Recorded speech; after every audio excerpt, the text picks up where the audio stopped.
이번에 우리 동남로에 목사님들이 저를 초청해 주셔서 이렇게 함께 말씀을 나누게 해 주셔서 참 감사합니다. 또 목사님들이 설교 잘 안 들어요. 근데 이번에 동남로의 목사님들이 아침부터 열심히 성경을 연구하고 그 진지하게 말씀을 연구하는 모습을 보면서 참 복된 노예다, 그렇게 생각하고 감사를 드립니다. 또 이 성주 제일교회도 저는 성주 참회만 알았지 제일교회 있는지는 몰랐습니다. 여러분, 참회가 미국까지 옵니다. 그래서 제가 미국에서 성주 참외를 사서 먹었던 사람이거든요. 근데 와서 보니까 참외는 아무것도 아니야. 정말 좋은 교회 성도들이 말씀을 사모하고 이 하나님 뜻대로 살아보려고 노력하는 모습을 보면서 제가 큰 은혜를 받았습니다. 그래서 감사를 드립니다.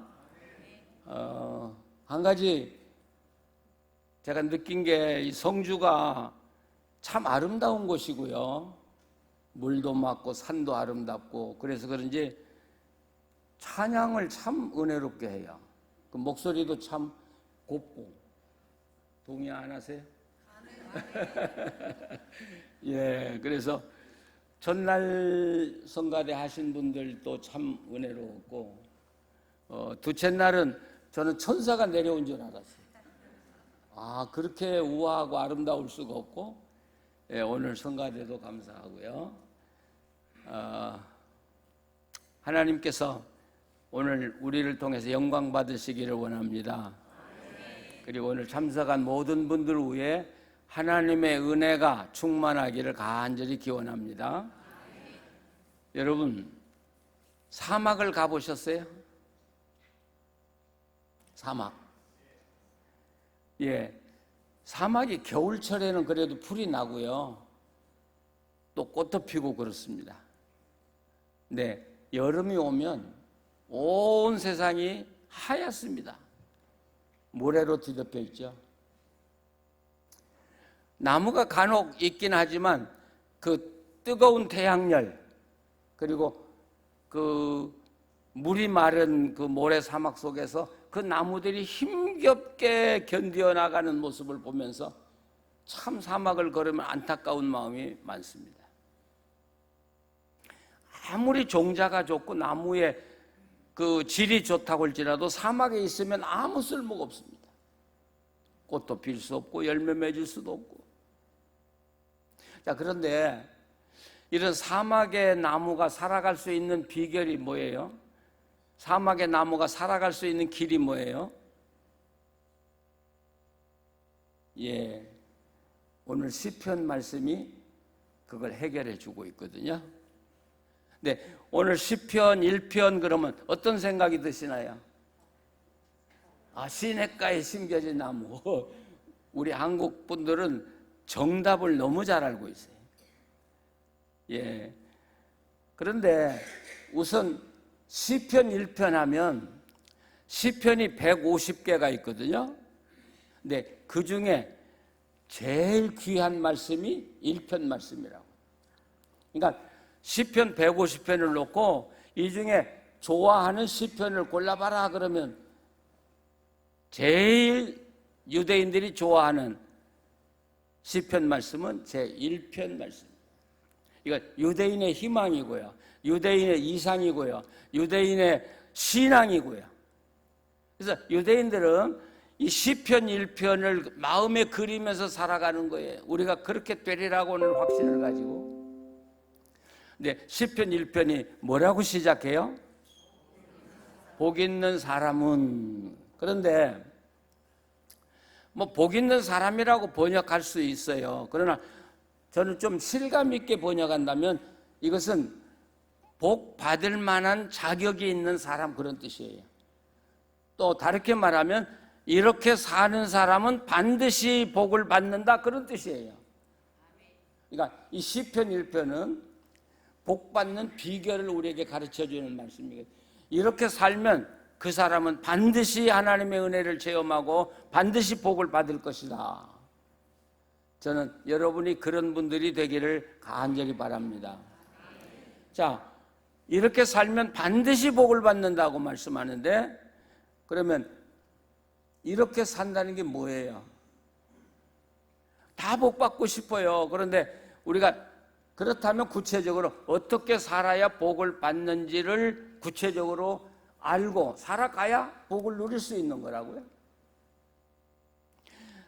그렇게 볼 때 복 받을 수밖에 없는 사람을 나타내는 말은 이 시편 1편 3절이라고 봐요. 3절.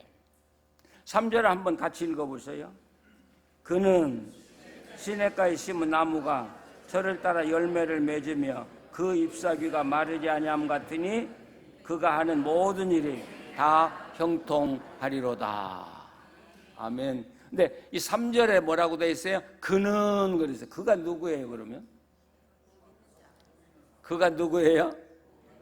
복 받을 사람. 복 받을 자격이 있는 사람. 복을 받고 살아갈 수 있는 사람이 누구냐? 그분은 시냇가에 심겨진 나무와 같은 사람이다. 그런데 이 성경 참 엉뚱한 데가 있어요. 하나님도 엉뚱한 데 있어요. 아니, 사람이 나무입니까? 아니, 대답해 보세요. 나무가 사람이고 사람이 나무예요? 이거 얼토당토 않는 말이에요. 근데 성경은 나무가 사람이라는 거예요. 사람이 나무라는 거예요. 이런 걸 은유라고 그렇게 말하죠. 은유. 나무 아니에요. 우리가 나무 아니에요. 근데 어떤 면에서는 나무와 똑같다는 것이. 나무는 누가 옮겨주지 않으면 옮길 수가 없어요. 아무리 목이 마르고 갈증이 나도 자기가 물을 찾아갈 수 없는 게 나무예요. 우리 사람도 마찬가지예요. 여러분들이 이 성주가 좋아서 왔냐? 어쩌다 보니까 와 있어요. 하나님이 여러분을 여기다 심겨놓았어요. 제가 살아보니까 목사는 이사를 자주 다니잖아요. 좋은 곳이 따로 없고 나쁜 곳이 따로 없더라고요.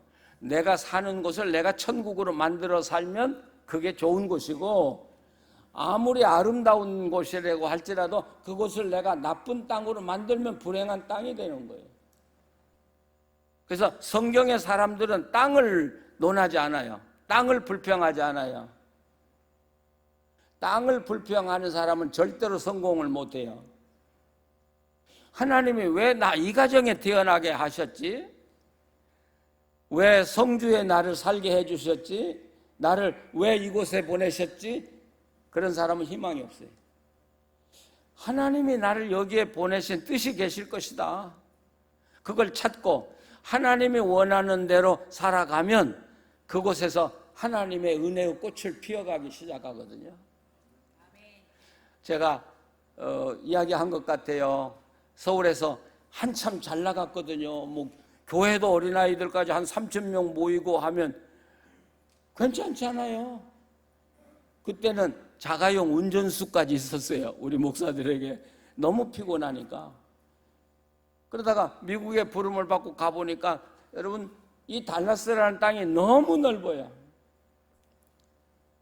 그러니까 교인들이 예를 들면 대구에서 여기 새벽기도 나온다고 생각하면 그 가까운 거리예요. 예. 그렇게 먼 거리에서 와서 예배드리고 새벽기도 하고 가거든요, 교인들이. 근데 서울에서 살다가 가니까 답답하기 짝이 없는 거예요.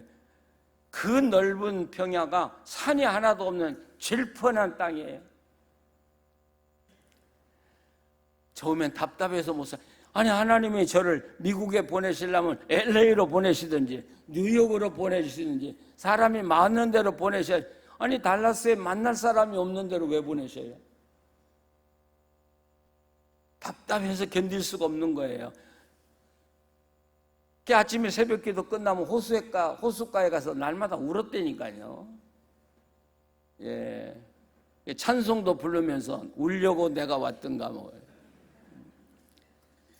한 일주일 지나니까 그게 아니더라고요. 정신이 번쩍 나면서 하나님이 여기에 나를 보내신 이유가 있을 텐데 내가 뭘 해야 될까? 근데 그 땅에 가보니까 제가 가진 게 뭐냐면 시간하고 그리고 여유 있는 것밖에 없어요. 갈 데가 없잖아요. 남는 게 시간밖에 없어요.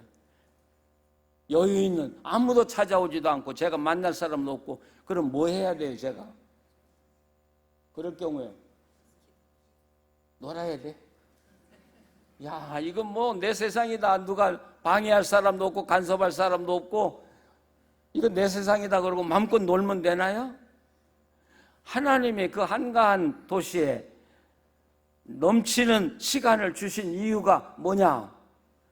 제가 일주일 만에 깨달았어요. 아, 하나님이 나를 공부하도록 이곳에 보내셨구나. 공부하기가 얼마나 좋아요. 남들은 왔다가 답답하니까 다 나가는데 저는 하나님이 나를 여기 보내신 이유가 있겠다. 그래서 공부를 시작했어요. 그게 오늘 저를 만든 거예요. 성주를 하나님의 땅으로 만들어가는 거예요. 복된 땅으로 만들어가고 여러분 가정을 만들어가는 것이고. 자, 그런데 사실 우리를 옮겨주시는 분은 누구냐? 여기 보면 시냇가에 심은 나무 이렇게 말하거든요. 근데 여기서 중요한 단어는 시문이라는 단어야. 시문이라고 해서 시문화가 아니고요. 시문. 그러니까 이 번역이 조금 부족해요. 이게 뭐냐면 누군가가 옮겨 심어 놓은 나무라는 뜻이에요. 누군가 옮겨 놓은 나무. 그러니까 이 나무는 어디에 살았겠어요? 여기 오기 전에는 오아시스에 옮겨왔다면 오아시스에서 오아시스로 옮길 이유가 없잖아요. 그렇죠? 그러면 이 오아시스에 옮겨왔다면 이 나무는 틀림없이 물 없는 사막에서 살았다고요. 물이 없어서 비틀어지고 말라지는 그 속에서 누군가 나를 툭 떠서 이 오아시스 시냇물이 철철 흐르는 곳에 나를 옮겨 심어. 그런데 여기 시냇가라는 말도 여기 와보니까 너무 비옥해요. 땅이 여러분. 그렇죠? 그런 데서 참외가 나는지 난 모르겠는데요. 여기 시냇가라는 말은 그런 뜻이 아니고요. 누군가가 모래사막에서 담을 쌓고요. 거기에 물이 흐르게 하고요. 그래서 오아시스를 만들어 놓은 곳이라는 뜻이에요. 누군가를 거기에 심으려고 동산을 만든 곳이라 이런 뜻이에요. 자, 여러분. 우리가 창세기를 공부할 때 에덴 동산이라고 그러죠. 그렇죠? 에덴 동산이 맞습니까? 에덴하고 동산하고는 구분해야 되는 겁니까? 같은 겁니까? 처음 들어보시지? 에덴 동산 당연하게 알았는데 저 목사는 와서 왜 시비만 걸어? 예, 저도 에덴 동산이 입에 붙어 살았어요. 근데 어느 날 성경을 보니까 에덴하고 동산은 달라요. 야, 이거 참 이상하더라고요. 그러니까 이게 무슨 뜻이냐면 하나님이 에덴을 만드시고 그 에덴 안에 동산을, 사람이 살기 가장 좋은 환경을 만들어 놓은 동산을 따로 만들었다 그 말이에요. 그러면 사람을 만들어서 창조하셔서 에덴에 살게 했어요? 동산에 살게 했어요? 동산에 살게 한 거예요. 동산에. 자, 그러니까 지금 여기 복받은 사람은 그렇잖아요. 사막에서 오아시스, 물이 철철 넘치는 곳에 누군가 옮겨 심어놨다고요. 그거 자체가 복받은 거야. 이 나무가 잘 자라고 꽃 피고 열매 맺을 수 있는 조건이 완벽하게 갖춰져 있잖아요. 자, 그러면 이 나무는 누구예요? 우리는 나요. 그런데 아직 나까지 가지 마시고 이럴 때 유대인들은 이 동산에 옮겨 심겨진 나무는 유대인이다 이렇게 생각해요. 유대인이다. 그러면 유대인들은 어디서 옮겨왔어요? 하나님 옮겨줬죠? 어디서 옮겨왔어요? 애굽에서 옮겨왔잖아요. 애굽에 살았으면 자녀들이 출세할 수 없어요. 성공할 수 없어요. 아무리 머리가 뛰어나고 기술이 있어도 성공할 수 없는 데가 애굽이에요. 근데 하나님이 그들을 둥 떠서 동산으로 옮겨주시고 물이 마르지 않게 하시고 거기서 마음껏 자기의 재능을 발휘하도록 만들어 주신 그 땅에 살게 해 주셨다는 것이죠. 그래서 유대인들은 바로 그 자체를 우리는 복받은 민족이다 이렇게 생각하는 거예요. 그럼 우리는요 제가 전날 저녁 이야기했죠. 저는요 절대로 출세할 수 없는 집의 자손으로 태어난 거예요. 돈이 없어요. 근데 저희 가문이 도대체 어떻게 된 것인지 예수 믿는 가정이 하나도 없어요. 우리 집 하나 빼놓고는.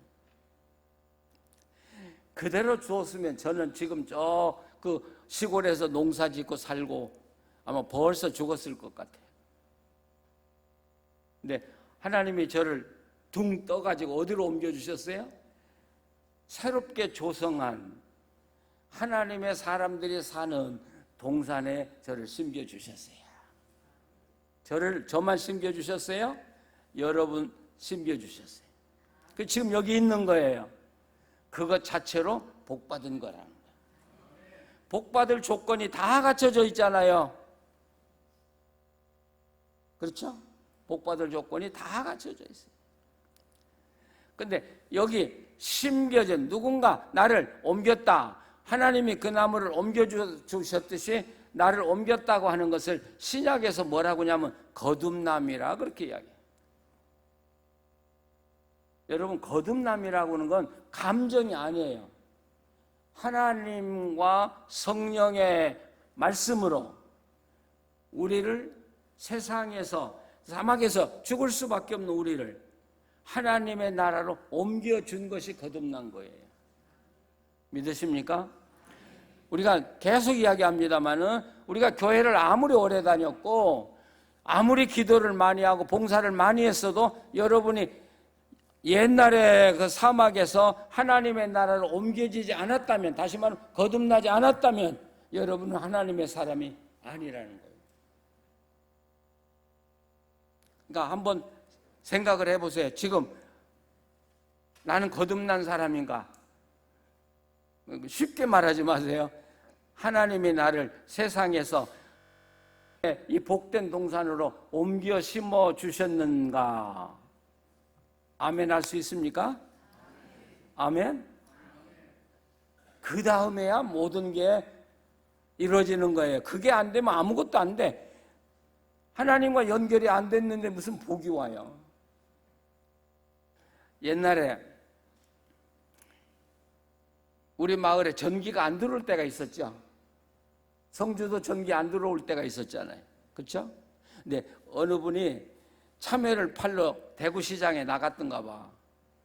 근데 저녁 6시쯤 되니까 뭐가 번쩍번쩍 하더니 불이 켜지는 거야. 아, 이분이 눈이 확 띄었어요. 야, 내가 저거 하나를 갖다가 우리 마을 사람들에게 보여주면서 우리 마을 사람들을 깜짝 놀라게 해줘야 되겠다.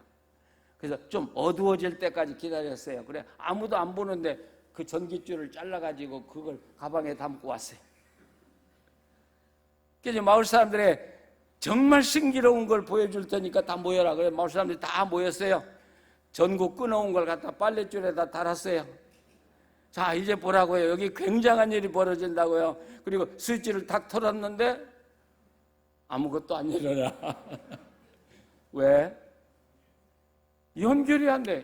그래서 커넥션이라는 게 얼마나 중요하냐 말이죠. 컴퓨터를 다루는 우리 젊은이들이 컴퓨터를 다룰 때 계속 커넥티드 그거 안 되면 또 연결하고 또 연결하고 그러잖아요. 우리 신앙도 마찬가지예요.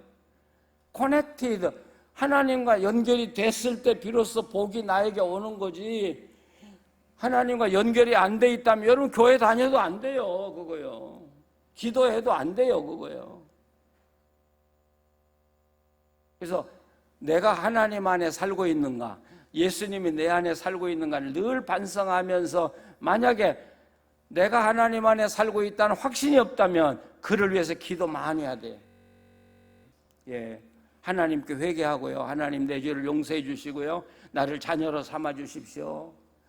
하나님 안에 살게 해 주십시오. 그래서 완전히 내가 거듭난 사람, 확신을 가지고 살아가.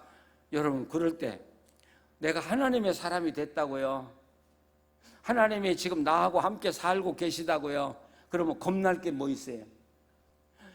내게 어려움이 당해도 걱정이 없잖아요. 염려할 것이 없잖아요. 왜? 전능하신 하나님이 나와 함께 계시니까. 내가 좀 아파서 어려움 당해도 여러분 걱정할 거 없잖아요. 왜? 전능하신 하나님이 나와 함께 계시기 때문에. 우리가 두렵고 불안하고 한 건 하나님이 나와 함께 계신다는 확신을 못하고 있기 때문에 그래요. 정말 여러분이 십자가 붙들고 거듭났다면 하나님이 여러분과 함께 계십니다. 그리고 여러분의 모든 형편을 알고 하나님은 도와줄 준비를 하고 계신 거예요. 그래서 내가 손을 벌려서 주님을 찾기만 하면 그 즉시 우리를 도와주시는 분이 하나님이십니다. 복 받았잖아요. 복 받았잖아요. 자, 그런데 다 여기세요. 이 시냇가에 심겨진 나무가 복 받을 조건이 다 갖춰져 있는데, 그런데 이건 다 하나님이 해주신 거예요. 옮겨 심은 것도 하나님이 해주셨고, 물이 철철 넘치는 오아시스를 만든 것도 하나님이 해주셨고, 또 나무가 자라게 하는 것도 하나님이 하시고, 열매 맺는 것도 하나님이 하시고, 다 하는데 나무가 해야 할 일이 딱 하나 있어요. 뭐 해야 될까요? 나무가 해야 될 일이 딱 하나 있어요. 예? 뿌리를 내려요. 그냥 나무 옮겨 심어 보셨어요? 그냥 갖다 심어 놓으면 뿌리 내려요. 그렇죠. 완벽한 복받을 준비가 돼 있는데 나무가 해야 될 게 딱 하나 있는데, 물을 마시는 건 나무가 해야 돼요. 아무리 물이 철철 흐르 넘치는 아름다운 비옥한 동산에 심겨졌다고 할지라도 자기가 물을 빨아들이지 않으면 이건 말라 죽어요. 사막에 있는 나무나 거기 있는 나무나 똑같아요. 뭐 느껴지는 게 없어요? 자, 우리를 하나님이 은혜의 동산에 불러주셨는데 다 하나님이 해주셨어요. 주님이 십자가에 달려 돌아가심으로 우리를 구원해 주셨고, 성령으로 거듭나게 하셔서 하나님의 자녀 삼아 주셨고, 복받을 준비가 다 돼 있어요. 근데 우리가 해야 될 일이 딱 하나 있어요. 그게 뭐예요? 우리가 해야 될 거.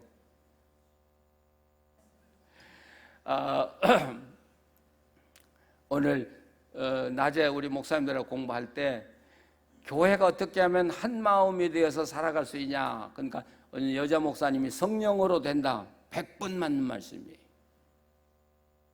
근데 제가 원하는 건 성령으로 하는 것이 100번 맞아요. 근데 그냥 성령이 역사하는 게 아니거든요. 성령이 역사할 조건이 맞춰졌을 때 성령이 역사하는 건데, 그냥 말은 맞는데 삶에 이루어지지 않기 때문에 제가 또 묻고 그러는 거예요. 성령이 역사하려면 뭐가 필요합니까? 성령이 여러분 가정에 역사하시려면 뭐가 필요합니까? 말씀이 필요합니다. 말씀이 먼저 오고, 말씀이 먼저 떨어지고, 그리고 말씀이 떨어진 곳에 성령이 역사해서 성령이 그 일을 이루어가고 열매 맺게 하시는 것이죠. 지금 예수님의 피로 우리를 이 아름다운 동산에 모아주셨어요. 복받을 준비 다 됐어요. 근데 우리가 해야 될 일이 하나 있는데 그게 뭐예요? 말씀을 먹어야 돼. 물을 마셔야 돼. 물 마시는 건 내가 해야 돼. 뭐 그러잖아요. 말과 소를 우물가로 인도하는 거, 물가로 인도하는 건 우리가 할 수 있지만 그 물을 마시게까지는 할 수 없잖아요. 성령님이 여러분을 복받을 모든 그 상황이 다 구비된 복된 자리로 인도하셨지만 복을 받을 수 있도록 말씀을 받아 먹는 것은 할 수 없잖아요. 내가 해야 돼. 자, 그러면 이 시냇가의 물이라는 건 뭘 가르칠 거냐? 오아시스. 이걸 보통 우리가 하나님 안에, 예수 그리스도 안에 이렇게 이야기해요. 근데 유대인들은 그것을 말씀으로 봐요. 오아시스에 심겨졌다는 건 내가 말씀, 유대인들은 토라라고 그러죠. 토라에 심겨진 것이 축복의 근거라는 것이죠. 우리가 믿었어요. 근데 반드시 그 믿음 뒤에는 그 믿음 따라 살아가는 삶이 주어졌을 때, 그러니까 믿음과 삶이 함께 이루어졌을 때 하나님의 축복이 임하기 시작하는 것이죠. 목회하면서 보면요, 어느 집은 어려움을 당할 때 기도해주면 100% 이루어져요. 정말 기도가 그렇게 잘 이루어지는 집이 있을 수 없어요. 근데 어떤 집은 안 이루어져. 근데 예수 잘 믿어요. 근데 삶은 아무렇게나 살아요. 근데 그분이 기도하면 이루어질까요? 내가 기도하면 되지. 또 우리가 그렇게 말하잖아요. 예수의 이름으로 무엇이든지 구하든지 내가 다 이루어주리라. 요한복음 15장 있잖아요. 예수의 이름으로 뭐든지 구하면 다 이루어주나요? 맞아요? 틀려요? 대답을 안 하셔. 이제 우리 성도들이 저를 캐치한 것 같아요. 저 목사가 질문한 건 평범한 질문이 아니니까 쉽게 대답하지 말자 그러시는 것 같아요. 요한복음 15장 7절, 너희가 내 안에 거하고 내 말이 너희 안에 거하면 무엇이든지 원하는 대로 구하라. 그리하면 이루리라. 아시겠어요? 그러니까 우리가 어려운 일을 당하고 큰 문제가 있을 때 하나님께 기도할 때 하나님 이거 해결해 주세요. 그러고 그런다고 해서 되는 게 아니라는 거예요. 그러니까 어려움을 당하거나 큰 문제가 있을 때 우리는 어디로 돌아가야 돼요? 십자가로 돌아가야 돼요. 주님, 저를 정결하게 해 주십시오. 제가 주님만 사랑하게 해 주십시오. 주님 말씀 따라서 살도록 성령님 나에게 힘을 주십시오. 그래서 주님과의 연결을 위해서 계속 기도하는 거예요. 성결을 위해서 기도하는 거예요. 그리고 하나님, 저를 불쌍히 여겨달라고 기도해요. 그럴 때 하나님의 그 응답은 굉장히 빠른 것 같아요. 믿으십니까? 그러면 오늘 요한복음 말씀대로 무엇이든지 내 이름으로 구하라. 그러면 내가 다 이루어 주리라. 믿으십니까? 그러니까 하나님이 안 이루어 주려고 하시는 게 아니라 우리 하나님이 원하는 건 우리와의 친숙한 관계를 원한다는 이야기 계속했어요. 사랑하기를 원해요. 사랑하기. 그러니까 내가 하나님의 자녀가 되고 그래서 하나님의 품에 안겨 살아갈 때 하나님이 가장 기뻐하시고 그럴 때 하나님은 우리의 기도 응답하시고 때로는 기도하기도 전에 우리의 필요를 아시고 다 이루어주시는 하나님. 그럴 때 우리는 오아시스에 심겨진 야자수처럼 하늘 높이 자랄 수 있는 것이죠. 이 나무를, 이 성경에 나온 이 나무를 대추야자나무라 그래요. 대추야자. 야자나무가 두 종류가 있어요. 하나는 야자 대추 열매가 맺는 나무가 있고 안 맺는 나무가 있어요. 근데 여기서 보면 이건 대추 열매가 맺는 나무예요. 데이트 추리라고 그러는데 이 대추 야자가 맺는 이 나무는 한 500년 산다고 그래요. 그리고 오아시스에 심겨 놓으면 이게 20m 높이 쫙. 지금은 이제 재배하기 쉽게 하기 위해서 조그맣게 갖고 오니까 그렇지만 이건 한없이 자라는. 그래서 그거 하나만 심어 놓으면 자식 대학까지 가르칠 수 있다는 것이죠. 바로 우리를 거기에 비유한 거야. 너희가 내 안에 살고 내가 말하는 대로 너희들이 살기만 하면 이 대추나무가 형통하듯이 내가 너희들의 앞길을 인도해 주라. 믿으십니까?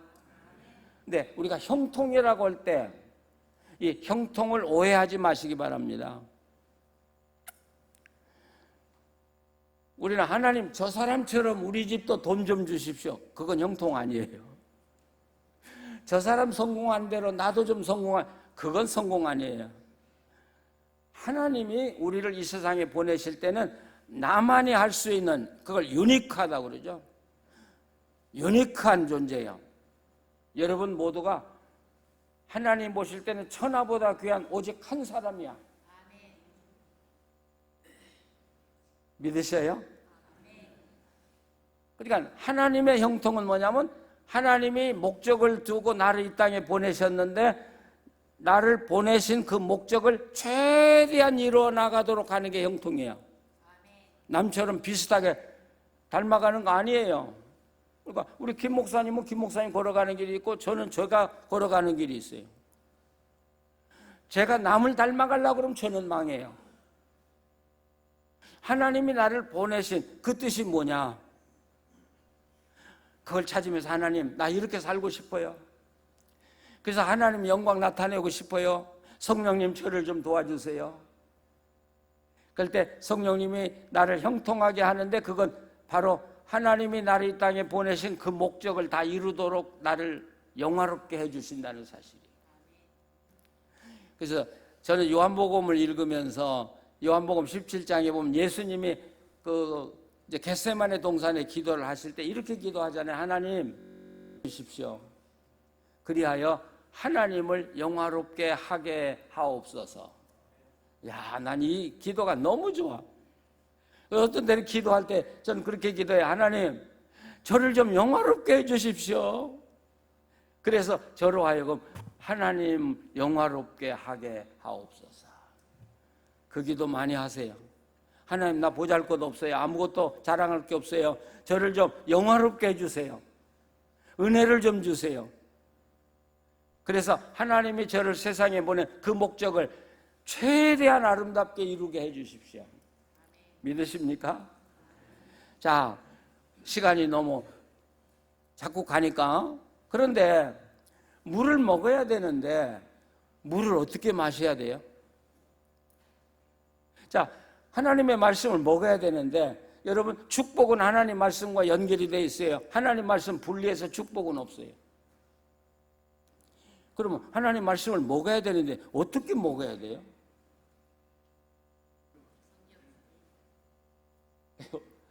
자, 성경을 보면 재밌게 되어 있어요. 이 시편 1편은 거꾸로 읽어야 돼. 2절에 물 마시는 방법이 나와요. 2절. 자, 2절 한번 읽어보세요. 오직 여호와 율법을 즐거워하여 그의 율법을 주야로 나. 첫째로 뭐예요? 하나님 말씀을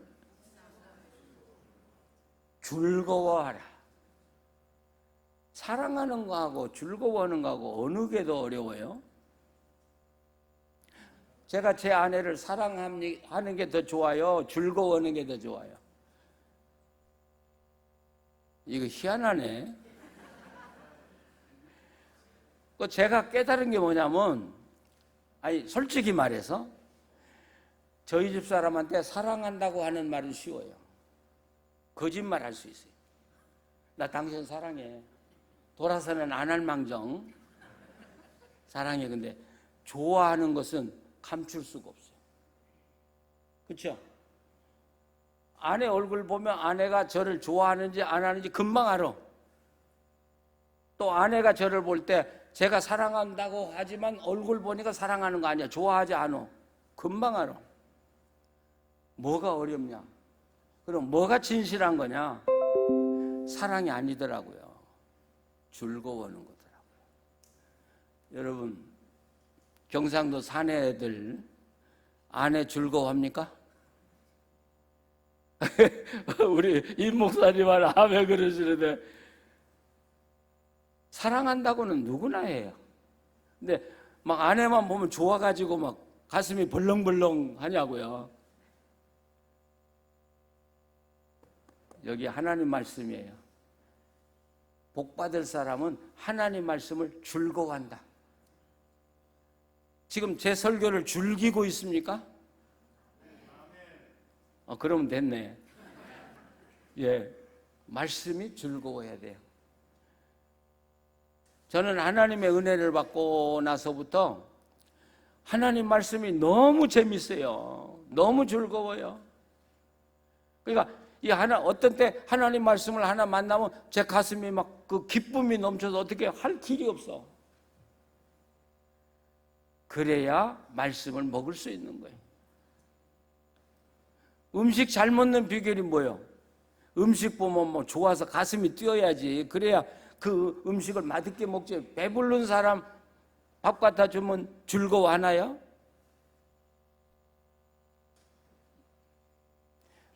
제가 젊은 목사였을 때 하나님 말씀대로 살아보려고 노력했는데요.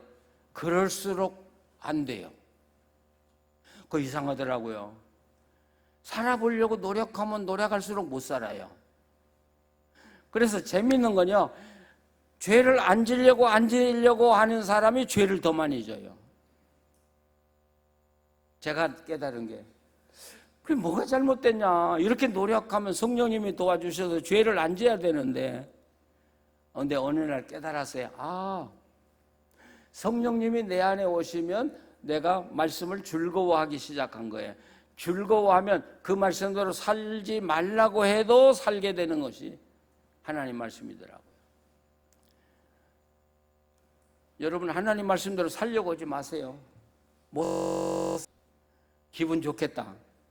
하나님 말씀대로 살지 말라고 그랬으니까. 그런데 하나님 말씀을 즐거워하세요. 그러면 하나님 말씀대로 살려고 노력하지 않아도 저절로 하나님 말씀 다 지키며 살아갈 수 있어요. 믿으십니까? 바로 여호와의 율법을 즐거워하라. 즐거워하라. 자, 즐거워한 다음에 뭐가 필요하다고요? 즐거워하여 즐겁기 때문에 하나님 말씀을 가슴에 담고 그 말씀을 주의하러 낮과 밤을 통해서 묵상한다 그 말이에요. 묵상한다. 제가 하나님 말씀대로 사는 4단계를 제가 이야기하고 싶어요. 자, 4단계가 필요해요. 첫째는 하나님 말씀을 듣는 거예요. 지금 여러분 듣고 계셔요. 또 여러분이 집에서 성경을 읽는 것도 듣는 거에 속해요. 첫째, 말씀을 듣고 읽고 하는 게 필요해요. 두 번째는 그 말씀에 동의가 필요해요. 하나님, 이 말씀이 옳습니다. 살아보겠습니다 하는 결단이 필요해요. 그 다음에 세 번째는 결단한 걸 가지고 묵상하는 게 필요해요. 지금 우리 성도들이 제일 못하고 있는 게 묵상이라고 생각해요. 제가 첫날 설교했는데 기억이 남았습니까? 첫날 설교? 다 잊어버렸을걸. 묵상이란 뭐냐면 첫날 설교를 기억하고 낮에나 밤에나 그 말씀을 믿음은 하나님과 연결되는 거래. 하나님과 함께 사는 거래. 내가 하나님과 함께 살아야지. 하나님 저를 도와주십시오. 그러면서 하루 종일 살아가는 게 묵상이지 눈 감고 있는 게 묵상이 아니거든요. 그래서 구약에는 묵상이라는 단어가 참 많이 나오는데 우리 한국 성경에는 묵상이라는 말이 빠져 있어요. 여호수아에게 하나님이 강하고 담대하라 그렇게 말하면서 내 말을 잘 듣고 이 말을 묵상하고 지켜 행하면 내가 너와 함께 할 것이다. 강하고. 자, 첫째 뭐가 필요해요? 하나님 말씀을 듣는 게 필요하고, 두 번째 거기에 동의하고, 하나님 그걸 내 말씀으로 받는 거야. 하나님이 나해 준 말씀으로. 말씀이 떨어져야 성령이 역사하고 열매 맺는다는 이야기 했어요. 동의해야 돼요. 그 다음에 동의했으면 그 말씀을 담고 여러분 살아가는, 그리고 그 말씀을 담고 살아가려고 노력할 때 여러분 이 묵상하고 성령의 역사가 직결되는 거예요. 내가 그 말씀을 담고 살아가려고 기도할 때 성령님이 갑자기 나한테 딱 오시는 거예요. 그리고 말씀하시는 거예요. 오십시오 하고 우리가 기도 많이 하고 하지만 여러분 그렇게 성령 쉽게 오지 않아요. 네, 정말 성경이 말씀하는 대로만 지켜 행하면 성령님은 바로 우리 곁에 계시죠.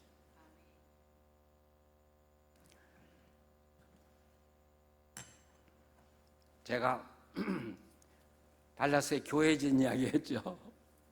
네, 돈 한 푼 없이 교회를 짓기 시작했어요. 제가 여러 번 이야기하는데 만평 대지 위에다가 이 교회 건평이 2,000평이니까 지금 이 교회가 몇 평이 되나요?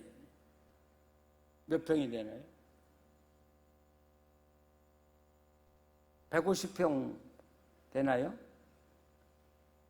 그러면 건평이 2,000평이면 이 건물의 10개보다도 더 높지 않아요. 돈 한 푼 없이 시작한 거예요. 근데 짓다가 보니까 돈이 모자란 거예요.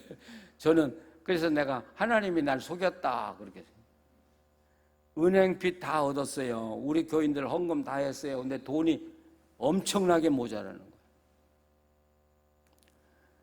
근데 건축위원장이 제 사무실에 와서 저보고 그래, 목사님 일주일이면 공사가 마치는데 우리가 돈을 몇 억을 지불해야 열쇠를 받습니다. 근데 그걸 지불하지 않으면 열쇠를 받을 수가 없습니다. 그래서 제가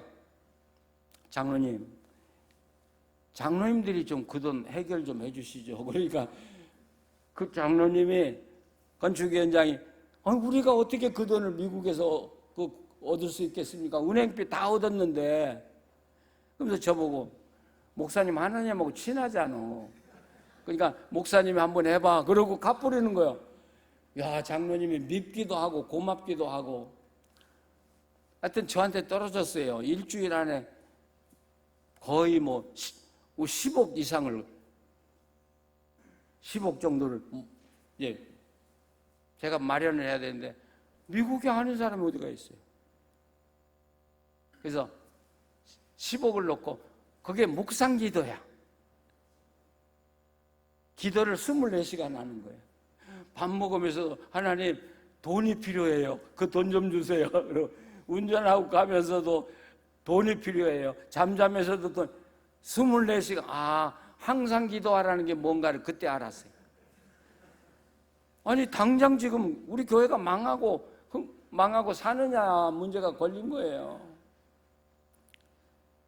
네, 화요일 날 그 장로님 만나서 이제 이야기를 했는데 화요일부터 제가 이제 돈을 넣고 24시간 계속 기도한 거 아니에요. 근데 목요일 날이 됐어요. 근데 목요일 날 제가 미국 노회 소속이에요. 미국 사람들과 같이 이제 회의를 하는데 제가 가니까 미국 그 회원들이 저한테 건축 잘 되고 있냐? 뭐 부족한 거 없냐? 그래서 저는 이분들이 돈을 도와주려나 보다 그러고 돈이 얼마 모자란다 그러니까 아무도 안 도와줘. 나쁜 놈들이야.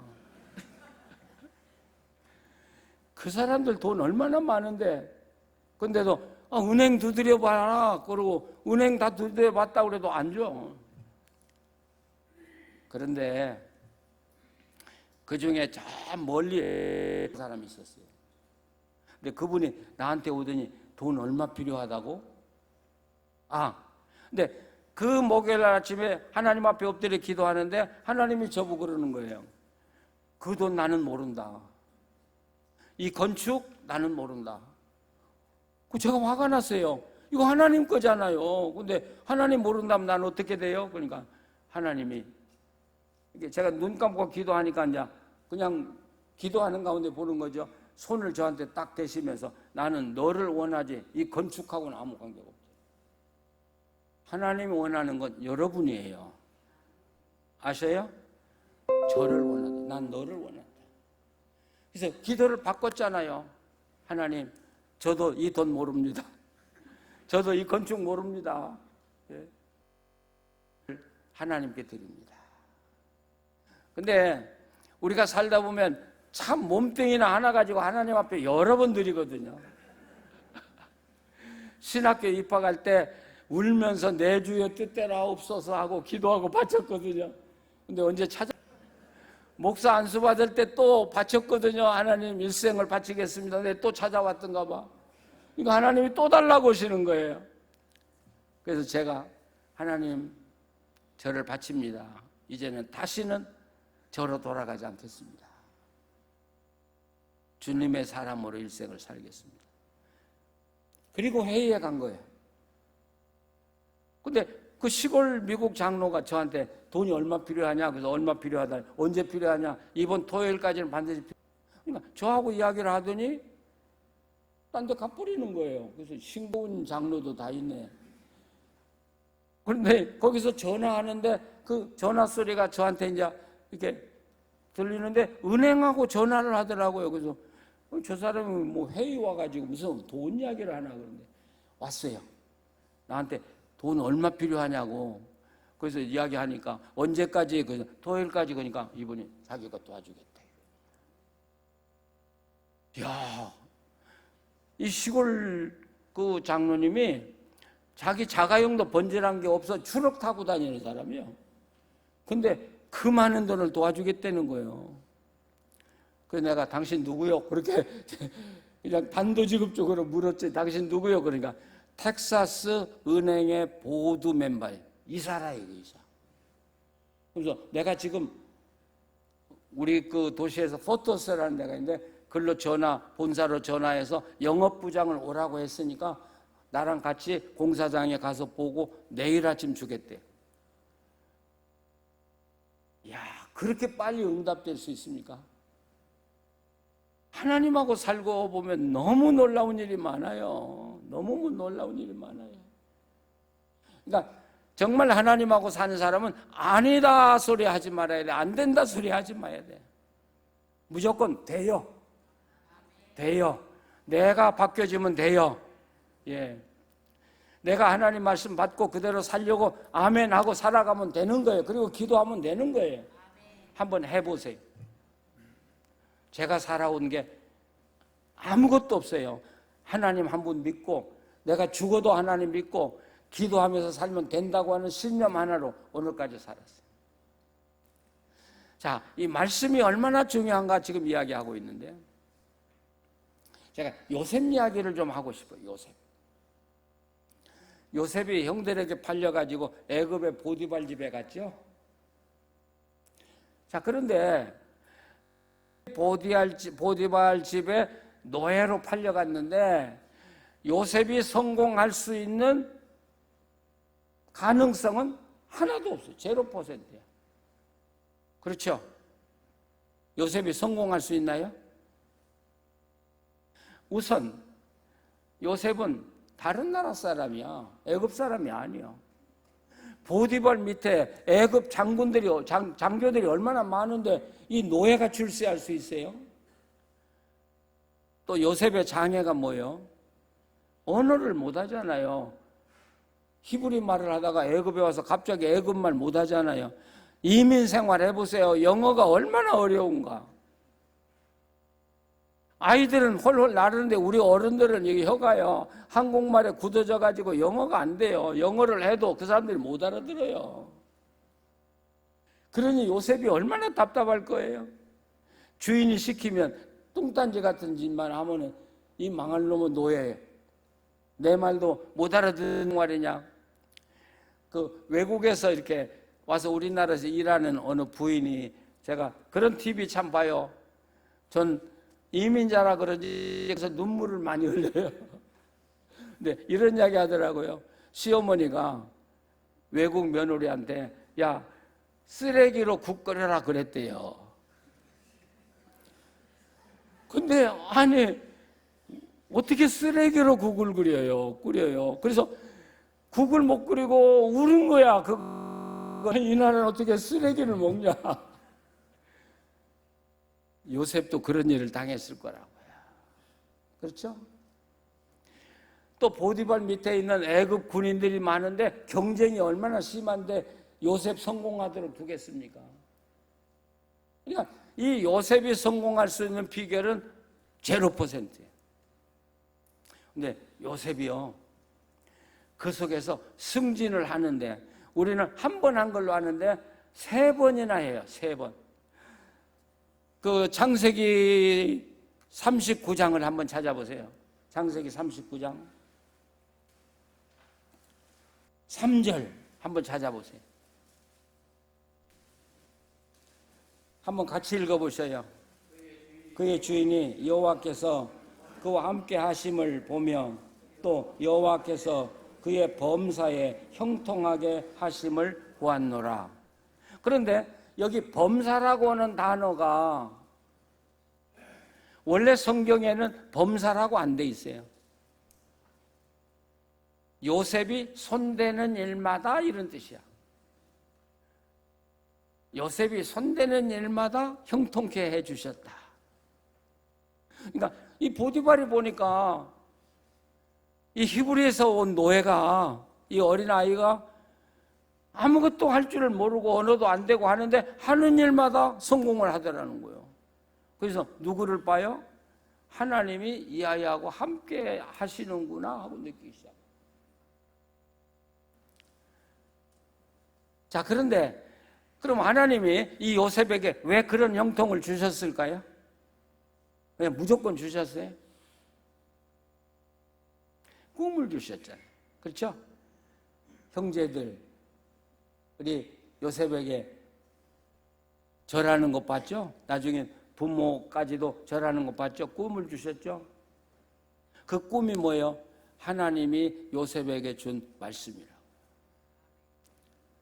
그러니까 요셉은 어젠가도 이야기했지만 그 할아버지하고 살면서 그 할아버지의 믿음을 배웠고 그 믿음을 가지고 사니까 하나님이 그에게 말씀을 주셨는데 요셉은 그 말씀을 붙들고 사는 거예요.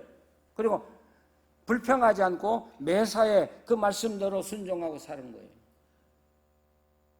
말씀. 그러니까 뭘 주셔요? 요셉에게 형통을 주셨어요.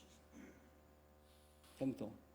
자, 요셉이요 3번이나 출세를 하는데 우리 성경에 자세히 보면 노예가 밖에 있는 노예가 있고 안에 있는 노예가 있죠.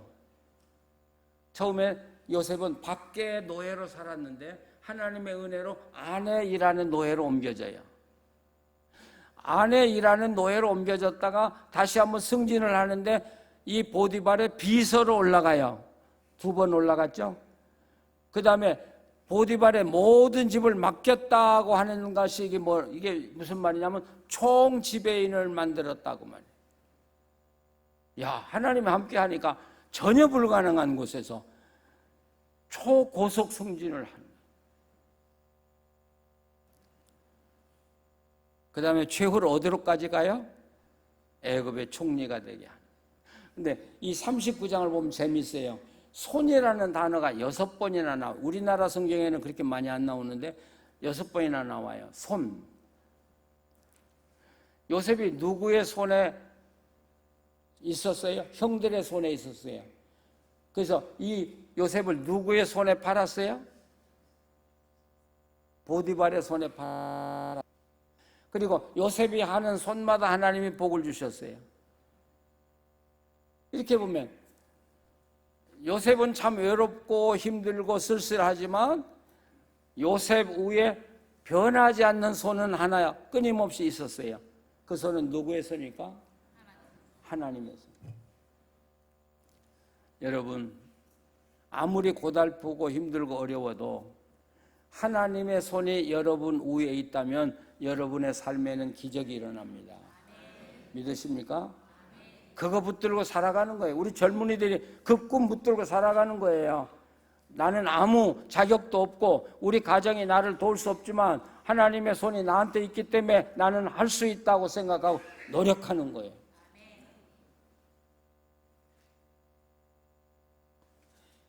비내리 교회에 아주 가난한 집의 장남이에요. 학교도 많이 못 다녔어요. 근데 철공소에 들어갔어요. 철공소. 근데 성실하게 정말 기쁨으로 그 일을 감당했던 것 같아요. 근데 그 철공소의 주인이 알고 보니까 미국에서 강철을 다루는 최고의 장인이야. 그분이 이 젊은이를 좋게 봤어요. 그래서 자기의 숨은 비법을 이 젊은이에게 가르쳐 주기 시작했어요. 저는 이 우리 교회 집사가 세계적인 인물인 줄을 몰랐어요. 우리나라에 이 강철을 다루는데 그 사람이 오지 않으면 안 되는 일이 수없이 많았다는 거예요.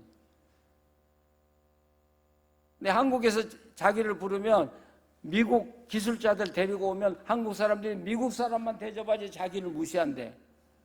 결국 자기가 결국은 최고의 기술자인데. 근데 배운 게 없는데도 하나님이 함께 하시니까 세계적인 유명 인사가 되더라고요.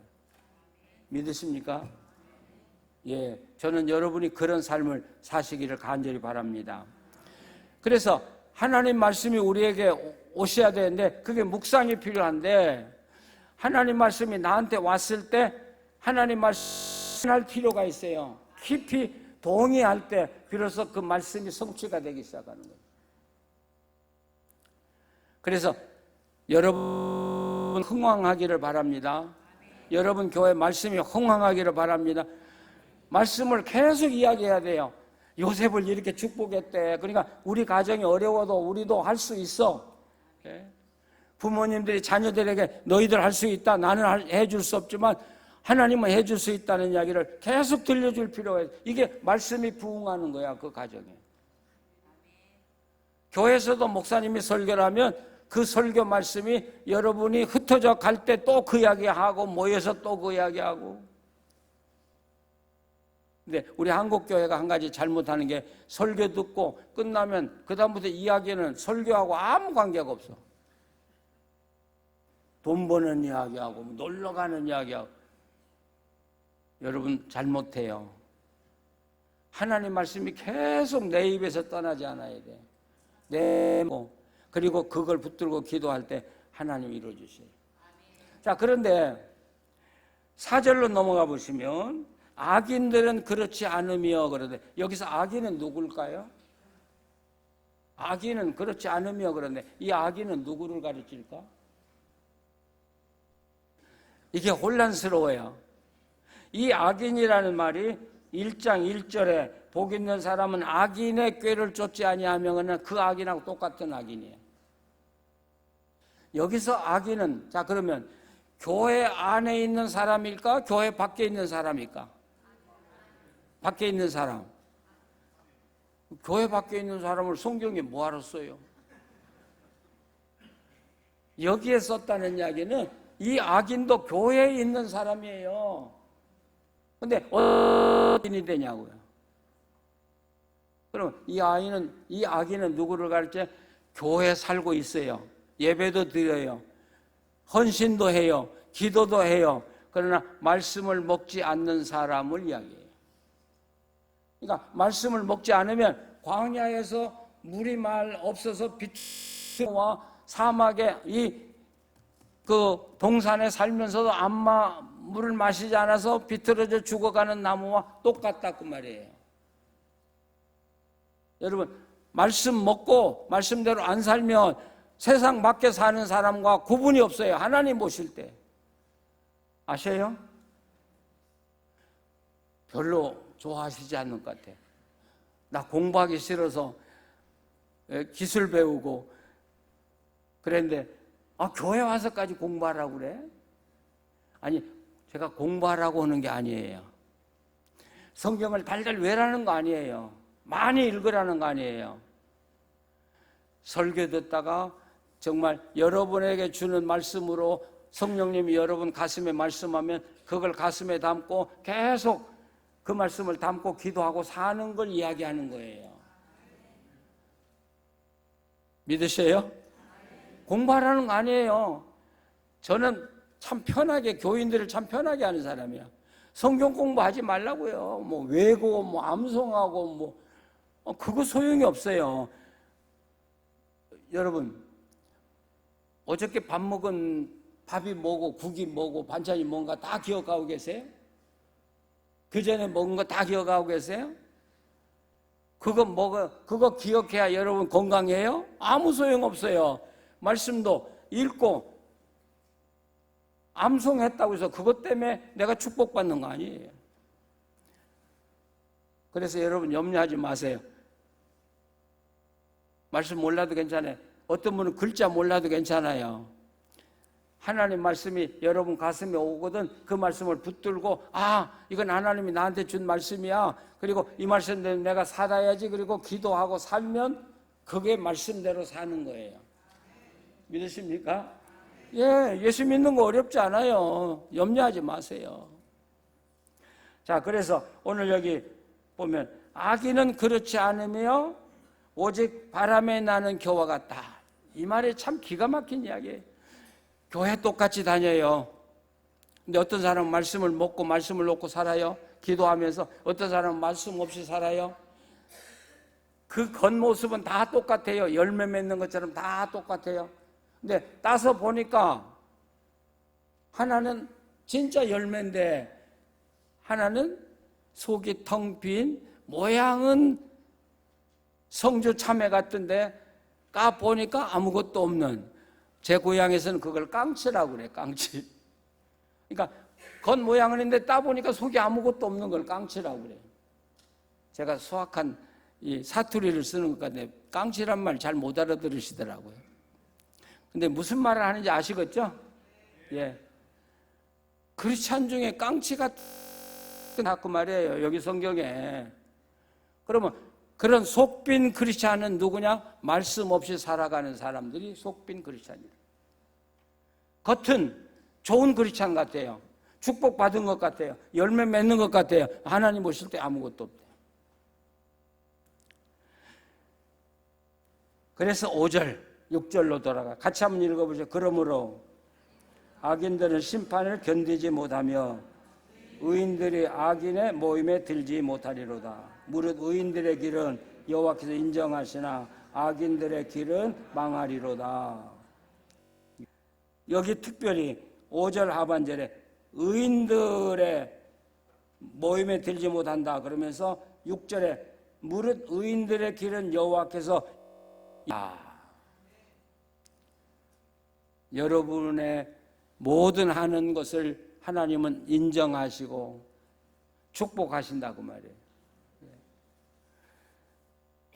제가 살아보니까 하나님이 함께 하니까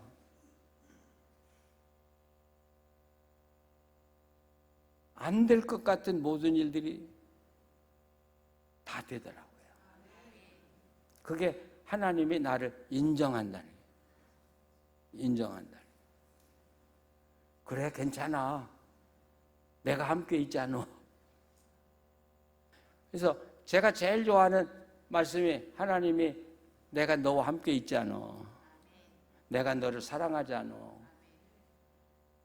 하나님은 참 이상하게 저한테 직접 내가 너 사랑한다고는 별로 안 하시고 다른 사람을 이렇게 돌려가지고 말씀을 많이 하셔. 예.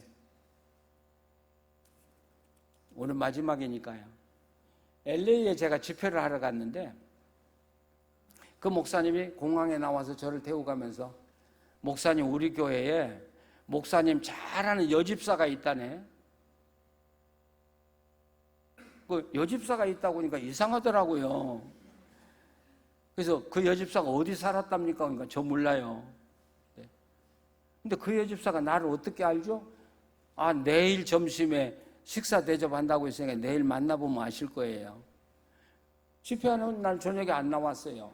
나왔는데 인사 안고 갔어요. 그 여집사 오늘 왔어요? 그러니까 왔다 갔대요. 왜 나한테 인사한지 내일 만난대요. 그 다음날 화요일 날 이제 점심 먹으러 이제 그 집에 갔거든요. 생판 모르는 여자야. 제가 물었어요. 집사님, 저를 아십니까? 그러니까 저 몰라요. 근데 왜 목사님한테 안다고 했어요? 그러니까 저는 우리 교회 집회가 광고가 되면 석 달 전부터 그 오는 강사를 위해서 기도합니다. 목사님을 위해서 기도하는데 하나님이 그러시더라고요. 이번에 오는 목사는 내가 굉장히 사랑하는 목사다. 그리고 앞으로 내가 그 종을 통해서 해야 될 일이 참 많다. 그 종을 잘 대접하라. 야, 그분이 저를 얼마나 잘 대접하겠습니까? 누구 덕분에요? 근데 놀라운 건 그 여인을 통해서 하나님의 음성을 들었을 때 제 마음의 감격. 아, 하나님이 나를 사랑하시는구나. 하나님은 내 편이시구나. 담대해지잖아요. 용기가 생기잖아요. 하나님은 그렇게 우리를 사랑하시더라고요. 내가 네 편이다. 내가 너를 사랑한다. 가장 중요한 것은 하나님이 우리를 인정하시는 거예요. 알아. 그런데 여기 의인이라는 단어는 죄가 없다는 말이 아니에요. 흠이 있어요. 흠이 있고 부족한 거 다 알아요. 그런데 하나님이 나를 사랑하신다는 말이에요. 그럼에도 불구하고 나를 아신다는 말이에요. 그게 우리의 힘이잖아요. 우리는 축복이라는 단어를 많이 쓰죠. 복이라는 말을. 근데 사실 성경에는 영광이라는 단어를 더 많이 써요. 영광. 영광이라는 게 뭐냐면 하나님은 영광이에요. 그러니까 하나님이 계신 곳에는 하나님의 영광이 나타나게 돼 있어요. 그렇죠? 하나님이 함께하는 교회는 반드시 하나님의 영광이 드러나게 돼 있어요. 목회하면서 보면 은혜로운 교회는 일어나는 사람이 많이 일어나요. 그러니까 영광의 하나님과 내가 함께 살면 그 영광이 나에게 나타나기 시작하는. 그래서 영광스러운 교회가 되는 게 중요한 거예요. 그렇죠? 주변의 사람들이 이 성주 제일교회를 보면 야, 저곳에는 하나님의 영광이 있어? 이게 축복받은 교회야. 이게 축복받은 교회예요. 그럼 그 영광이 나에게 오고 그 영광이 나로 하여금 우리 가정에까지 미치고, 그래서 이 교회에 임한 하나님의 영광이 여기에 속한 모든 교인들의 가정에 쫙 퍼져갈 때 하나님이 얼마나 영광을 받으시냐고요. 영광스러운 교회를 이루는 게 중요한 거예요. 하나님의 영광이 함께 할 때 하나님의 기적은 그곳에 일어나기 때문이에요. 저는 여러분이 영광스러운 교회를 이루시기를 원합니다. 영광스러운 하나님이 함께 하시도록 살아가. 그러면 하나님의 영광이 함께하는 교회가 되는 비결이 뭐예요? 오늘 말씀에 의하면 말씀이야. 하나님 말씀을, 그러니까 하나님 말씀이라고 하지 말고 하나님의 말씀을 내가 사랑한다는 건 예수님을 사랑한다는 이야기예요. 아시겠죠? 말씀과 함께 산다는 건 내가 하나님과 함께 산다는 이야기예요. 아무렇게나 하나님 영광 임하는 거 아니에요. 우리들이 때를 쓴다고 해서 기도가 응답되는 거 아니잖아요. 하나님의 영광이 임하도록 내가 살아가면 하나님은 자연히 우리와 함께 계시거든요. 여러분, 그런 교회 이루시고 사시기를 바랍니다. 그래서 그 영광이 여러분의 가정 그리고 여러분의 자녀까지 미치기를 원하고, 여러분의 모든 미래의 삶에 하나님의 영광이 함께 하시기를 간절히 기원합니다. 우리 찬송 한번 할까요?